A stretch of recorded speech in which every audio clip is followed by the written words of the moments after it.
ಮಿಶ್ರ ಪ್ರತಿಕ್ರಿಯೆ ನಡುವೆ OTTಯಲ್ಲಿ ಕೂಲಿ trending.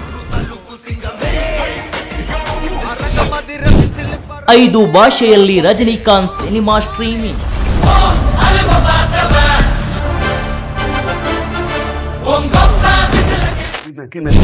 Amazon prime top trending ನಲ್ಲಿ ಕೂಲಿಗೆ ಮೊದಲ ಸ್ಥಾನ.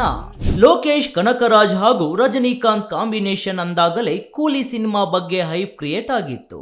ಉಪ್ಪಿ ನಾಗಾರ್ಜುನ ಹಾಗೂ ಆಮಿರ್ ಖಾನ್ ಜೊತೆಯಾಗ್ತಾರೆ ಎಂದಾಗ ನಿರೀಕ್ಷೆ ಡಬಲ್ ಆಗಿತ್ತು. ಆ ನಿರೀಕ್ಷೆ ತಲುಪುವಲ್ಲಿ ಸಿನಿಮಾ ಸೋತಿತ್ತು. ಆದರೂ ತಕ್ಕ ಮಟ್ಟಿಗೆ ಬಾಕ್ಸ್ ಆಫೀಸ್ನಲ್ಲಿ ಸಿನಿಮಾ ಸದ್ದು ಮಾಡಿತ್ತು. ಸದ್ಯ ಕೂಲಿ ಸಿನಿಮಾ OTTಗೆ ಬಂದಿದೆ. ಪ್ರೈಮ್ ವಿಡಿಯೋದಲ್ಲಿ 5 ಭಾಷೆಗಳಲ್ಲಿ ಸಿನಿಮಾ ಸ್ಟ್ರೀಮಿಂಗ್ ಆಗುತ್ತಿದೆ. ಚಿತ್ರಮಂದಿರಗಳಲ್ಲಿ ಮಿಶ್ರ ಪ್ರತಿಕ್ರಿಯೆ ಪಡೆದಿದ್ದ ಈ ಚಿತ್ರಕ್ಕೆ OTTಯಲ್ಲೂ ಅದೇ ರೆಸ್ಪಾನ್ಸ್ ಸಿಕ್ಕಿದೆ. ಹೌದು, OTTಯಲ್ಲಿ ಕೆಲವರು ಸಿನಿಮಾ ನೋಡಿ ಇಷ್ಟು ಒಳ್ಳೆ ಸಿನಿಮಾವನ್ನ ಯಾಕೆ ಚೆನ್ನಾಗಿಲ್ಲ ಎಂದು ಟ್ರೋಲ್ ಮಾಡಿದ್ರೋ ಗೊತ್ತಿಲ್ಲ ಎಂದು ಕಾಮೆಂಟ್ ಮಾಡುತ್ತಿದ್ದಾರೆ. ಲೋಕೇಶ್ ರಜನಿಕಾಂತ್ ಸೇರಿ ಇಂತಹ ಸಿನಿಮಾ ಯಾಕೆ ಮಾಡಿದ್ರು ಅಂತ ಟ್ರೋಲ್ ಮಾಡುವವರು ಇದ್ದಾರೆ. ಇದೆಲ್ಲದರ ನಡುವೆ cinema Amazon Prime Video top ಟ್ರೆಂಡಿಂಗ್ನ ಮೊದಲ ಸ್ಥಾನದಲ್ಲಿ ಕಾಣಿಸಿಕೊಂಡಿದೆ. ಆಗಸ್ಟ್ 14ಕ್ಕೆ ಕೂಲಿ ಸಿನಿಮಾ ಪ್ಯಾನ್ ಇಂಡಿಯಾ ಮಟ್ಟದಲ್ಲಿ ತೆರೆಗಪ್ಪಳಿಸಿತ್ತು. ಮಿಶ್ರ ಪ್ರತಿಕ್ರಿಯೆ ಸಿಗುತ್ತಿದ್ದಂತೆ ಕೆಲವರು ಚಿತ್ರಮಂದಿರಕ್ಕೆ ಹೋಗಲು ಹಿಂದೇಟು ಹಾಕಿದ್ದರು. OTTಯಲ್ಲಿ ನೋಡೋಣ ಎಂದು ಸುಮ್ಮನಾಗಿದ್ದರು. ಅವರೆಲ್ಲರೂ ಒಟ್ಟಿಗೆ ಸಿನಿಮಾ ನೋಡಲು ಮುಗಿಬಿದ್ದಿದ್ದಾರೆ. ಹಾಗಾಗಿ OTTಯಲ್ಲಿ ಸಿನಿಮಾ ಟ್ರೆಂಡ್ ಕ್ರಿಯೇಟ್ ಮಾಡ್ತಿದೆ.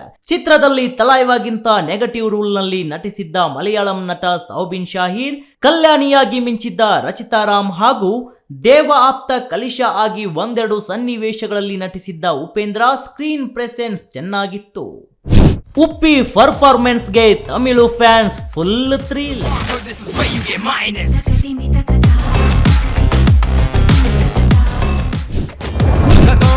ಜಾಲತಾಣದಲ್ಲಿ ಉಪೇಂದ್ರ ಎಂಟ್ರಿ ಸೀನ್ ವೈರಲ್. 1000 ಕೋಟಿ ಕ್ಲಬ್ ಸೇರುತ್ತಾ ಮಲ್ಟಿ ಸ್ಟಾರರ ಮೂವಿ. ಹೌದು, ತಮಿಳು ಪ್ರೇಕ್ಷಕರು ಕೂಡ ಉಪ್ಪಿ ಪರ್ಫಾರ್ಮೆನ್ಸ್ ನೋಡಿ ಥ್ರಿಲ್ ಆಗಿದ್ದರು. ಸಿನಿಮಾ OTTಗೆ ಬಂದ ಮೇಲೂ ರಿಯಲ್ ಸ್ಟಾರ್ ಹೆಸರು ಸೌಂಡ್ ಮಾಡ್ತಿದೆ. ಅನಿರುದ್ಧ್ ಜಬರ್ದಸ್ತ್ BGM ಹಿನ್ನೆಲೆಯಲ್ಲಿ ಉಪೇಂದ್ರ ಎಂಟ್ರಿ ಸೀನ್ ವೈರಲ್ ಆಗ್ತಿದೆ. ಆ ವಿಡಿಯೋ ಕಟ್ ಮಾಡಿ ಸೋಷಿಯಲ್ ಮೀಡಿಯಾದಲ್ಲಿ ತೇಲಿ ಬಿಟ್ಟು ಟ್ರೆಂಡ್ ಮಾಡುತ್ತಿದ್ದಾರೆ. ಸ್ಯಾಂಡಲ್ವುಡ್ ಬುದ್ಧಿವಂತನ ಆರ್ಭಟಕ್ಕೆ ಬಹು ಪರಾಕ ಎನ್ನುತ್ತಿದ್ದಾರೆ.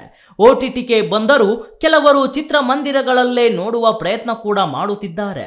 ವಿಶ್ವದಾದ್ಯಂತ 500 ಕೋಟಿ ರೂಪಾಯಿಗೂ ಅಧಿಕ ಗ್ರಾಸ್ ಕಲೆಕ್ಷನ್ ಮಾಡಿರುವ ಅಂದಾಜಿದೆ.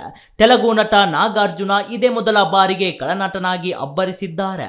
ಆದರೆ ಯಾಕೋ ಅವರ ಪರ್ಫಾರ್ಮೆನ್ಸ್ ಅಷ್ಟಾಗಿ ಪ್ರೇಕ್ಷಕರನ್ನು ಆಕರ್ಷಿಸಲಿಲ್ಲ. ಅವರಿಗಿಂತ ಮಲಯಾಳಂ ನಟ ಸೌಬಿನ್ ಶಾಹೀರ್ ಹೆಚ್ಚು ಅಂಕ ಗಿಟ್ಟಿಸಿದ್ದಾರೆ. ಟ್ರೈಲರ್ ಬಿಡುಗಡೆ ಆಗುವವರೆಗೂ ರಚಿತಾ ರಾಮ್ ಚಿತ್ರದಲ್ಲಿ ನಟಿಸಿರುವ ಬಗ್ಗೆ ಸುಳಿವು ಸಿಕ್ಕಿರಲಿಲ್ಲ. ಬಳಿಕ ಸಣ್ಣ ಗೆಸ್ಟ್ ಅಪಿಯರೆನ್ಸ್ ಎಂದೇ ಕೆಲವರು ಭಾವಿಸಿದ್ದರು. ಆದರೆ ಇದೀಗ ಕತೆಗೆ ಟ್ವಿಸ್ಟ್ ಕೊಡುವ ಪಾತ್ರದಲ್ಲಿ ರಚ್ಚು ಕಮಾಲ್ ಮಾಡಿದ್ದಾರೆ. ನಿರ್ದೇಶಕ ಲೋಕೇಶ್ ಕನಕರಾಜ್ ಹೀರೋ ಆಗಿ ನಟಿಸುವ ಚಿತ್ರಕ್ಕೆ ಡಿಂಪಲ್ ಕ್ವೀನ್ ಹೀರೋಯಿನ್ ಎನ್ನುವ ಗುಸುಗುಸು ಶುರುವಾಗಿದೆ. ರಜನಿಕಾಂತ್ ಜೈಲರ್ 2 ಚಿತ್ರದಲ್ಲಿ ನಟಿಸುತ್ತಿದ್ದಾರೆ. ಖೈದಿ 2 ಸಿನಿಮಾ ಕಡೆ ಲೋಕೇಶ್ ಮುಖ ಮಾಡಿದ್ದಾರೆ.